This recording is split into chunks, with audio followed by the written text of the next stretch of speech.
Те ще играят и за своят отборник Георги Маджаров, който пострада в полуфинала срещу Черно море. Георги, кураж, но също ти бъде наместен съвсем скоро и ще си пак пълноценен. И така, там арбитри Николай Ардаров и Николай Кънчев, два отбора и около 10-12 места за Бразилия, където през ноември ще бъде финала световното първенство за деца до 12 години под егидата на Данон.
Имаме гол на финала, отбора на Дунав се повежда с 1-0.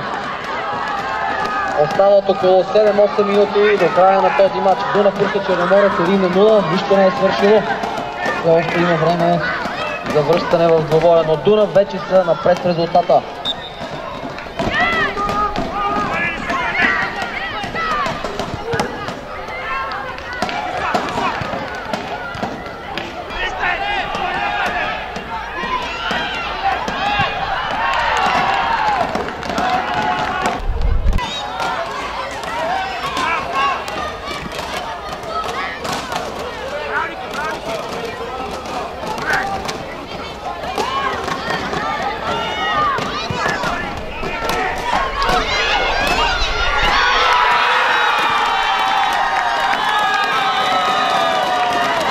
ето, че отбора на Черноморец Бургас изравнява резултата буквално в последните минути от 2 на мача, така че е много вероятно съдбата на бразилските визии да се реши с дуспи от турнира да намала 2014. На стадион Българска армия очакваме до половин час да постигне не кой да е, а Димитър Бербатов, за да връчи купата на победителите. Но първо да се насладим на заключителните мигове от този драматичен финал. Черноморец Бургас, Дунав Русе за сега 1-1.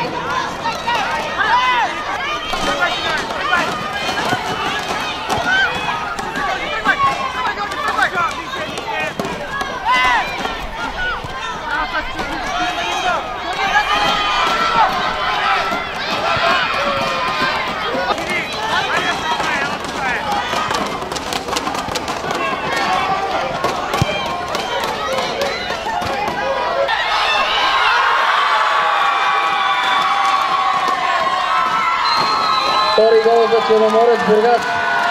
Пълен обрат от 0-1 до 2-1. Секунди до края на този матч.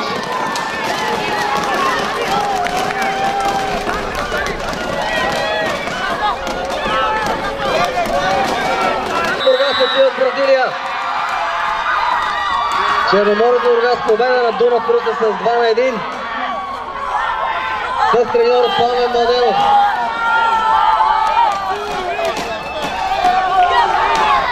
Ето ги новите шампиони. През ноември отивате в Бразилия. Таня! Уверата е за гостите. Лично. Целият отбор. Не знаеш. Отиваме в Бразилия. Да.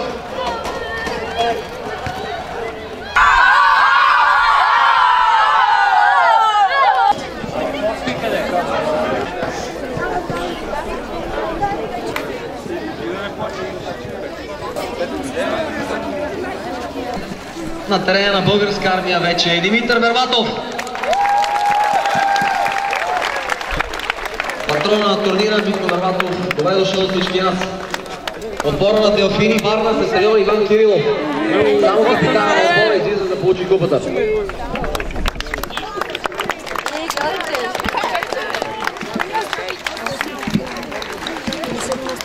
Аплодисменти за Делфини. Следва позиция за отбора на Ботев Врата с старши треньор Иван Георгиев. Капитана да заповяда.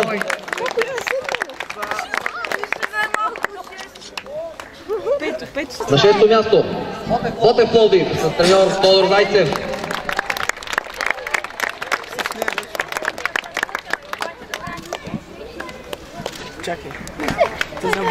На 5-та позиция в крайното класиране отбора на Раковски с треньор Георги Георгиев.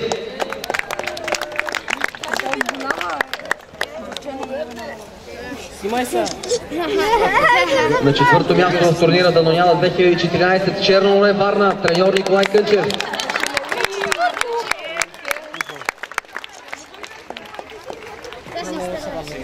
Тук правим кратка пауза, защото е ред на индивидуалните награди. Най-добър вратар Цветелин Енчев, Дунав Русе.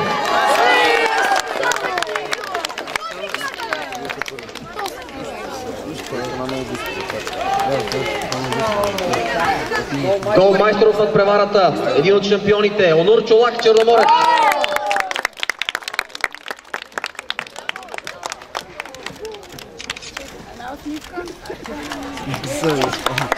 Отборният приз за фейрплей отива в футболен клуб Раковски. Отново капитанът заповяда.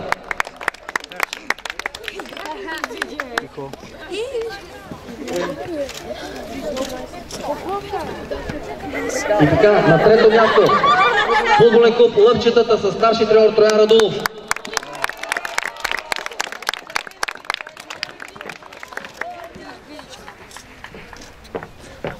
Втора позиция за отбора на Дунав Русе с треньор Драго Григоров.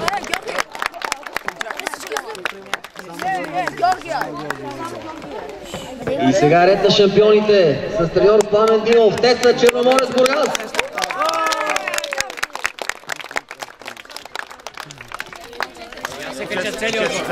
Нека и целият отбор да се качи.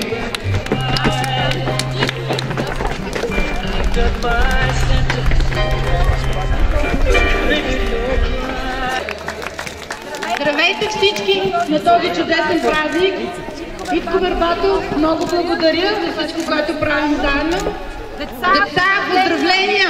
Браво, Бургас! Черноморец, браво!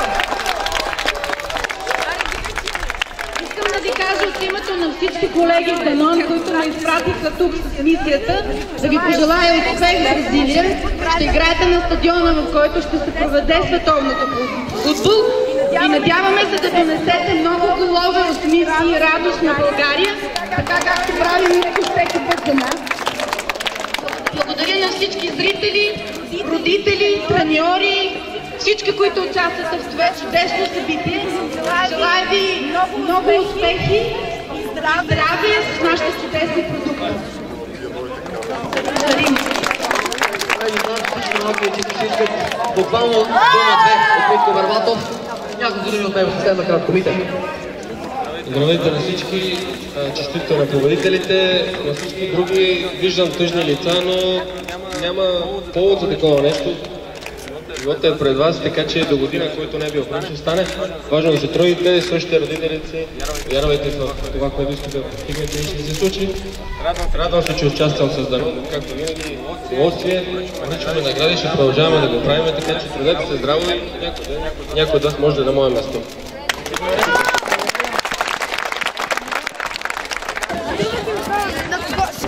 Наши мачове течи громче. Наши